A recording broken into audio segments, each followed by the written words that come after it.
আজকে রান্না করব পটলের নিরামিষ তরকারি। পটলগুলো প্রথমে ভালো করে ধুয়ে নিতে হবে। তারপর পটলগুলো আমরা ঘষে নেব। সবগুলো পটল ঘষে নিয়ে এরপর এর মধ্যে থাকা পানিগুলো ঝেড়ে নেব।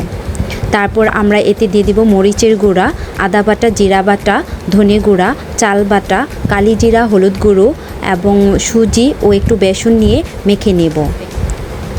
ও লবণও দিয়ে দিতে হবে। লবণটা আমরা সবার শেষে দেব, নয়তো পানি উঠবে। এরপর আমরা এগুলো গুল গুল করে তেলের মধ্যে ভেজে নেব। এক পাশ হয়ে এলে আমরা অপর পাশ উল্টিয়ে দেব। দুপাশই লাল লাল করে ভেজে নেব।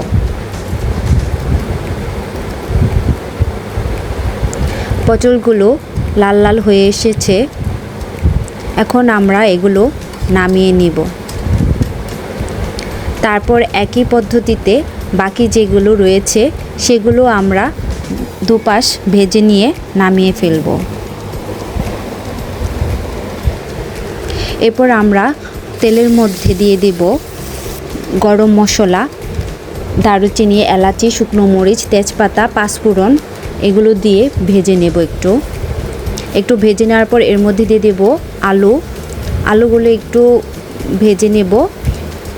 লাল লাল হয়ে আসলে আমরা এর মধ্যে দিয়ে দেব আদা বাটা, জিরা বাটা, ধনে গুঁড়ো, হলুদ গুঁড়ো, লবণ, এগুলো দিয়ে আমরা একটু কষিয়ে নেব। কষানো হলে এর মধ্যে আমরা জল দিয়ে দেব। তারপর এর মধ্যে আমরা পটলের পাকোড়াগুলো দিয়ে দেব। তারপর একটু নেড়ে চেড়ে নেব।